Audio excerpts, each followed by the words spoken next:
Welcome to the latest edition of the Paul Walsh Talks Advocacy and Influence podcast. And today we're talking about governance, which might seem like a strange subject for a podcast focusing on advocacy. But as you'll see, the point of governance is often very linked to what an association is trying to achieve. So good governance, I think, can be very linked to good advocacy for advocacy organizations. I don't know that much about this, and that's why I am delighted to be joined by Dr. Agota Szabo, who is an expert in this topic. Dr. Szabo, thanks for joining us today. So let's start with that first question. What for you is the link between good advocacy and good governance? Well, thank you, Paul, for the invitation. I'm happy to be here. So my name is Agota Szabo. I'm an academic, lecturer, researcher, speaker, and board advisor in one. I've been working with board governance for 10 years, about 10 years. I've done my PhD in board governance, so I have spent most of my academic and lecturing life trying to understand what boards do, why they do it, and how this can contribute to better governance.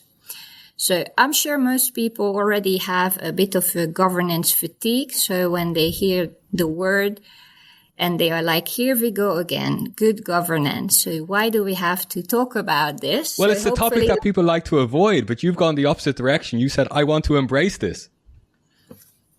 I wanted to understand people at the top, understand why they make certain decisions, how they run organization.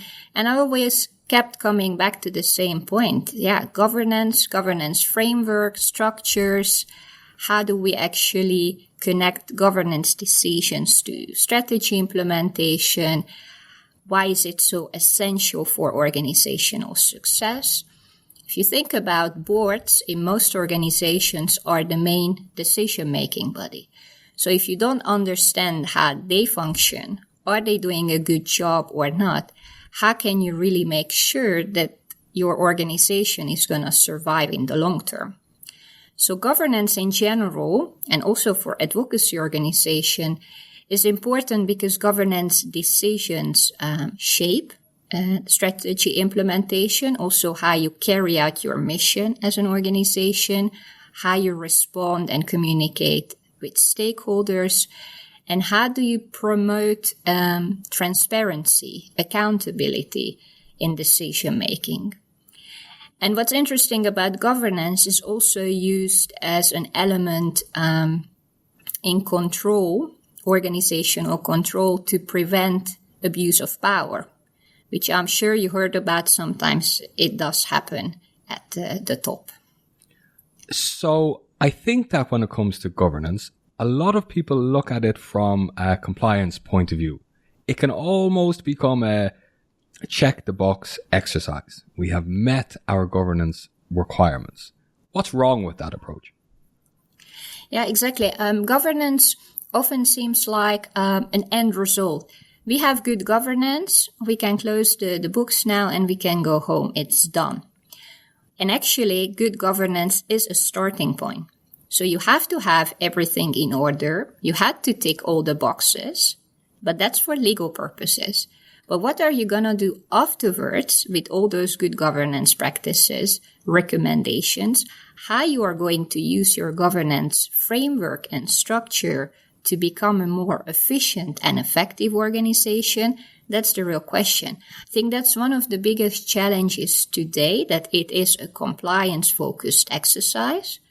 Most board members think it must be left to the legal team. They will know what they have to do with that. And often people do not understand why is it so important to have a good governance framework and structure in place, and how does it actually help me to become a more efficient organization. So the question shouldn't be necessarily how do we comply, although that is important. But when you're creating governance structure, am I right in saying that the question should be how do we create an effective organization? Exactly. And do these two aspects of it, the compliance side, the kind of strategy and effectiveness side of it, do they not overlap? As in, the laws should be set up to ensure that organizations are successful? Or would there be kind of different outcomes to a compliance focused governance setup and a more strategy and effectiveness governance setup? I think why you have the impression that there is an overlap, because we are in this vicious circle of creating more and more regulations related to governance. Yeah. Because the government and other organizations feel like that boards, they don't do a lot on their own. So they are kind of forcing them with the introduction of these new laws and regulations that are related to governance elements of an organization, so that they will actually become better.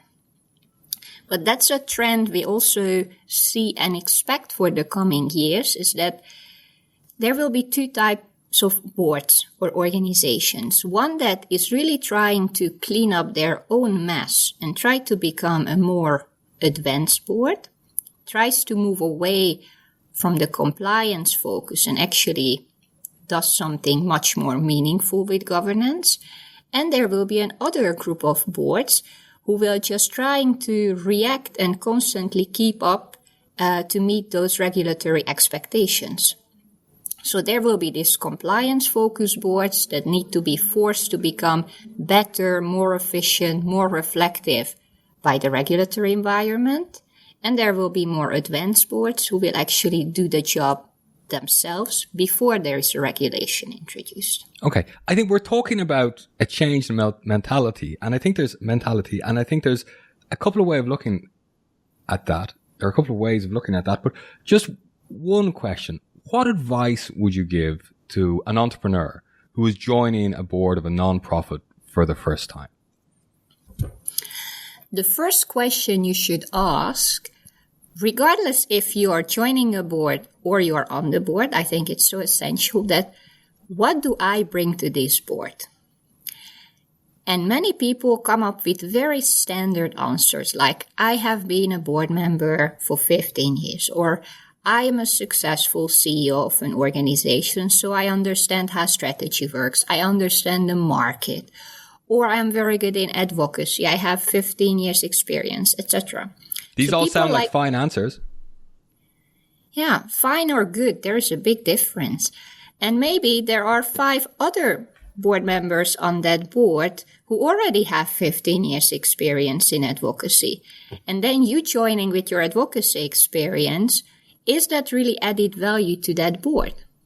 So every time you join a new board, you literally have to start from scratch, because on one board, it might be a wonderful added value, while on another board, it's not going to be helpful. So for a chairman, how could a chairman address this in a diplomatic way? Because it seems difficult to ask, are you the very best and most suited person for this position? I think it all starts with your board selection practices and principles. So the first thing you do is that you do a very harsh, critical needs assessment for your board. So where are we at the moment? What do we need for the next 10 years? Then you look at your current board members. Are they actually helping us to be where we want to be in the next 5 to 10 years? What are the skills, knowledge, network that we are missing at the moment? And then once you know that, then you start looking specifically for a new board member. One of the biggest problems we notice is that many people live in the past. And I explain that to you what it means on a board, that this is how we used to do things for the last 10 years. It seemed to work, so let's keep doing that. Or if someone was a good board member for the last 20 years, we assume he or she will be also a good board member. And people don't understand that you have to start looking forward. You have to focus on adaptability as a board as well. And you constantly need to reassess and reevaluate what you do, what you can contribute, and if you have the right board members at the moment when you need them. One thing that you see a lot, and one thing that you're alluding to here, is that on some boards, people stay on them for a very long time. Is there a rule of thumb or a best practice with respect to how long people should stay on a board? Yes, there are a lot of best practices. You call that board tenure. Mm-hmm. In most organizations, it's 2 times 4 years, or I have seen a lot with not-for-profits, 3 times 3 years. And you need to have that in your official governance documents. You have to say how long you want the board members to be on that board. So I'm a big advocate for board tenure, and also that eventually you start looking outside your sector. So you start attracting board members from different sectors. Okay. And then we can look at this from the point of view of corporate governance, of NGO governance, of public institution, organization governance. Are there differences there, or generally do the same principles apply? I think in general, if you look up what governance is usually about, is that this overall system of informal and formal rules, values, norms, practices, and procedures. And depending on the focus of these governance activities, you can have these different kind of categories. So you can have public governance, which very much focuses on governance of public institutions and their interaction with non-state players, let's say. Then you have organizational governance, which says, let's create that framework for one specific organization. And then you also focus mostly on internal stakeholders, somewhat on externals when it comes to communication or accountability principles, but the focus is on internally. And then you have board governance, which is my field of expertise.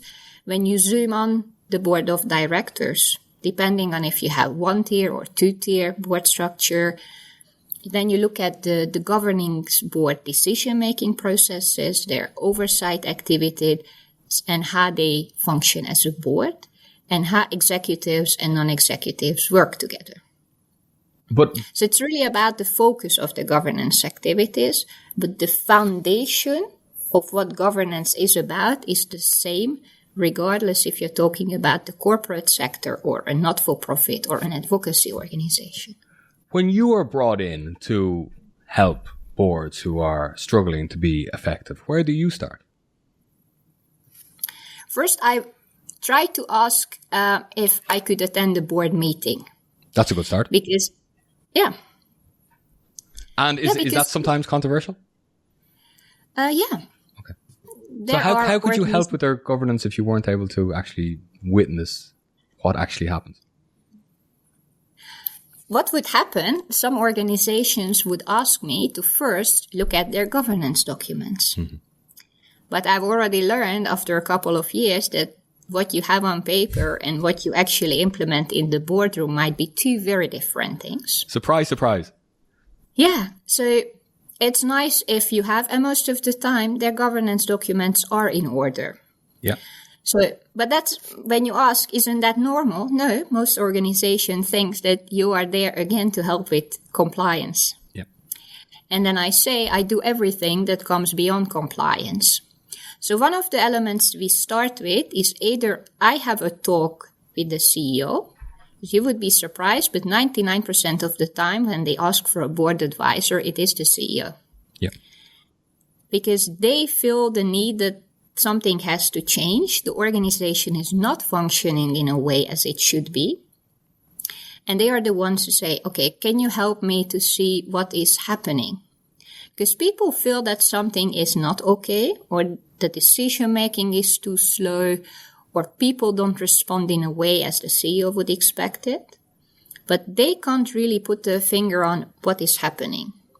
And that's when I ask, can I attend a board meeting, preferably where all supervisory and executive board members are present, just to get an idea why there is resistance from certain board members' side.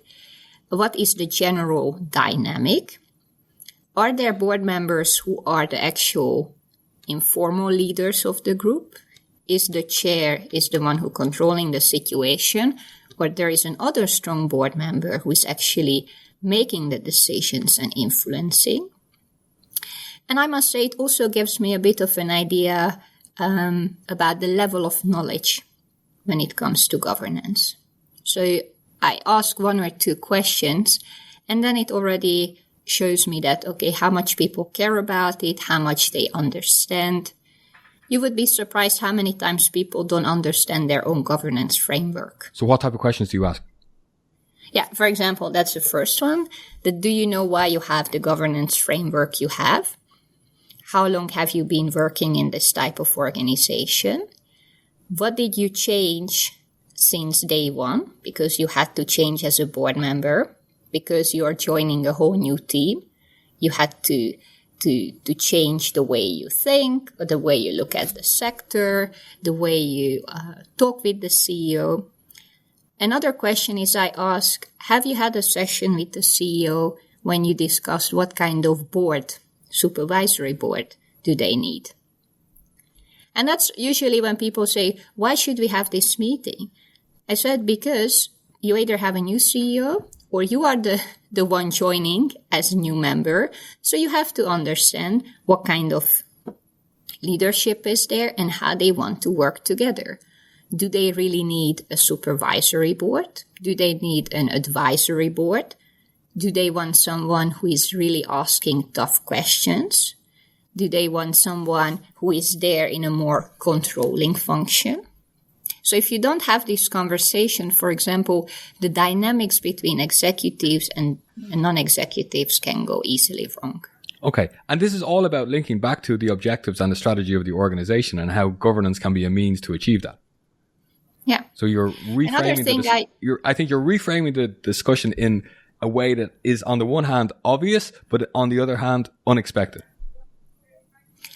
I think governance is one of the most common sense topics you can have, like how you should behave as a board, how you should make decisions, how transparent you have to be. I think on paper, most people agree to these principles. But the biggest challenge is that good governance is often not aligned with the interest of humans. So you can have the most wonderful governance framework in an organization, but if the people are not willing to implement it or act accordingly to those norms, then you have a problem. So that sounds like something that needs to be constantly renewed, or people need to be constantly reminded about, because human nature will just encourage people to deviate from that. Well, that's why you need meaningful evaluations on board. So you have to start moving away from these very standardized forms and always evaluating the same topics over and over again. But still often you'll have people marking their own homework. Don't get me started on self-evaluations. I don't believe in. I really think you need to get somebody external or an external body to evaluate the effectiveness of the board. I mean, in theory, this would be the AGM or the shareholders, right? Yeah, I think in corporate governance, the general recommendation is that every 3 years you have an external, fully independent evaluator coming in. That could be just one person, it could be a consulting team, it could be someone appointed by the shareholders. It really varies. But if you are a more advanced board and you think about governance, you're going to have these informal, in-between moments of evaluations. And that's really uncomfortable. Nobody likes to hear how they are performing, especially if they think that they haven't done the best they could have done. Okay. And it's not very common, in my experience at least, of NGO boards. No. Well, in other boards, it's also not common. Okay. If they do it because it's the regulatory requirement. Yeah. So or maybe if there's some quite dramatic crisis. Yeah, exactly. Do you get a kick out of being in this position, highlighting these obvious truths to people who should know better? There are moments when I think it's so nice that I entered this profession, that I can actually help these organizations. And there are moments when I'm just in shock that my expectation of the board, seeing who is sitting on that board and how much they achieved outside that board function. And then you sit there and explaining very basic governance principles that they should know for the decade at least sitting on that board, and they don't know. That makes me worry sometimes. Is it that all of the theory that you focused on has created unrealistic expectations on your part? I don't think it's the theory. I just think it really makes a lot of sense. I don't think good governance is difficult. Like you said before, it is pretty easy to understand that, for example, roles and responsibilities, yeah? Number one element in governance. How do we define and make sure that the responsibilities, the roles, and everything around them is divided in a proper way? So a supervisory board would not start doing the job of an executive board, right? It makes a lot of sense. You are the executive, I'm the supervisor. Yeah. And you would be surprised how many times supervisory board members start mingling in the business of the executives because they might be an executive themselves. So they are so used to doing the job. They can't let that action mindset go and just step back into the supervisor role. And someone has to be there who says, you are crossing the line now.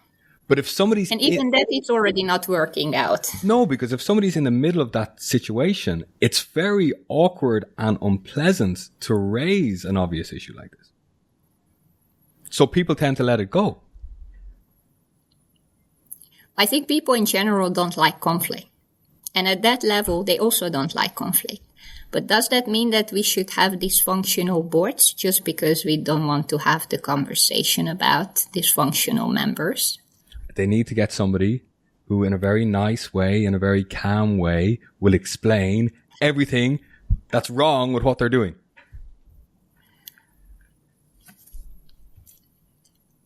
Yes, that's needed. But you would be surprised how many times you get closed doors in that way. Okay. That the CEO would like it very much, and then the board says, we don't need it. And they try to find excuses why they don't want to do it. Okay, but you're very persistent. I am. If they ask for my honest opinion, and that's what I tell the CEO, you are paying me to be honest, so I'm going to be honest.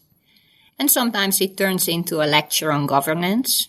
As I said to the supervisory board, foundational elements. Yeah. So we have to start with 1.0. And sometimes there are boards who are a bit more advanced, and then we can have a bit more meaningful conversation. And then we make a plan for the next year, what we have to change, what are we going to evaluate, maybe what type of new board member do we need, etc. Have you had an experience where you've taken this silent board assassin approach and calmly explained everything that they're doing wrong, and it has turned into positive change for the organization? It did, but it took a lot of pre-work, let's say. And what helped is that instead of trying to address the entire board in a standard board session, which often happens, I had to have a meeting first with the chair, convince him why is it important, how we should do it. Then I met with the nominating committee chair. So technically, one by one, you managed to have that in-depth conversation with people when you could see that they started to understand why I say what I say. So by the time we get to the eventual meeting, evaluation session, people came with a bit more open-minded, and it turned into a very fruitful conversation. So I learned that often at this level, you really have to take this individual approach. And you really need to have the chair on board. If he or she does not think what you are doing is valuable, then you can forget about it. Okay. Now, we've talked a bit about the right sort of mentality or mindset that a board member should have. But at the same time, I guess it's very important to have diverse viewpoints on a board. Give us some advice about how a chair or an organization can try and create that diverse dynamic? I think, in other words, that people have fatigue as a diversity. Yes. It's unfortunate because a lot of these concepts are actually very, very important. We have fatigue because we talk about it so much and then don't act on it. Exactly. And you ask me again to talk about diversity on the board, so people will turn off this podcast now. I think you need to... It's still an obligation, perhaps. I don't necessarily mean diversity in terms of gender and age and so on, but just even in terms of background. Exactly. One of the interesting things we recently did research on is, for example, how many business people or executives should you have on board? Mm-hmm. We did it for large not-for-profits.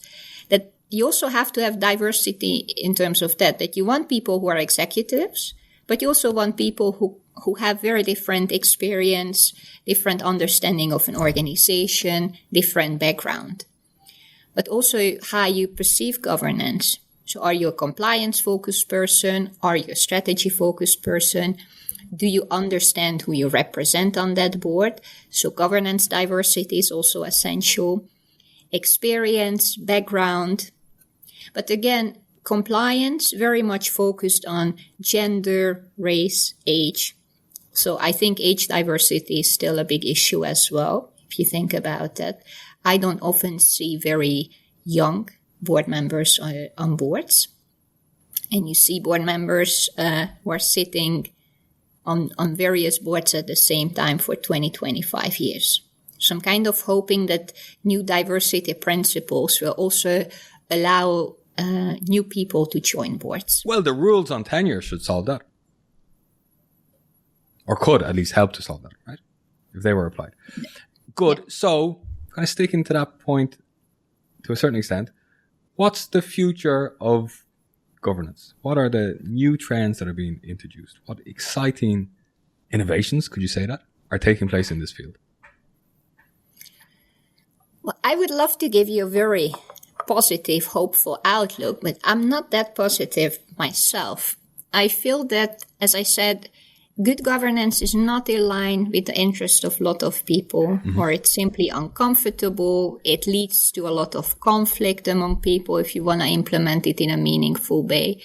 So I'm still afraid that the standard adoption practice, that you just adopt the practices as they are, put it in your standard governance documents, make sure that you comply with all the rules and regulation, will still remain reality for most organizations. Okay. Then we're going to see that some boards where they have board members who really care about this meaningful implementation, that they will push their boards forward. So we see more and more organizations who are open to have this kind of conversation. Sometimes they don't even know what their actual problem is, but they feel like we can do more different. How can we change as a board? Because they all have been educated the same way, kept working with the same governance habits. I think that's one of the most essential elements for boards, is that you have to break away from your old governance habits. How you used to do things in the past does not help you anymore. But I still think that will happen. More and more rules and regulations will come. Which you don't think is necessarily a good thing. Well, at least it's a symptom that organizations are not doing things right. Yeah.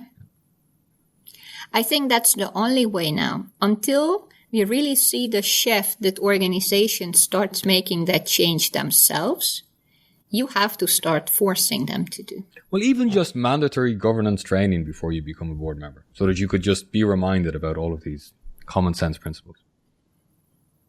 Yeah, I would love that. Or I think the onboarding of board members is really not good at most organizations. They do very standard about how long does this organization exist, who are the main stakeholders, etc.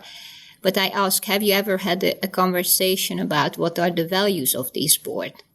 Do you understand ethics and the word integrity in the same way?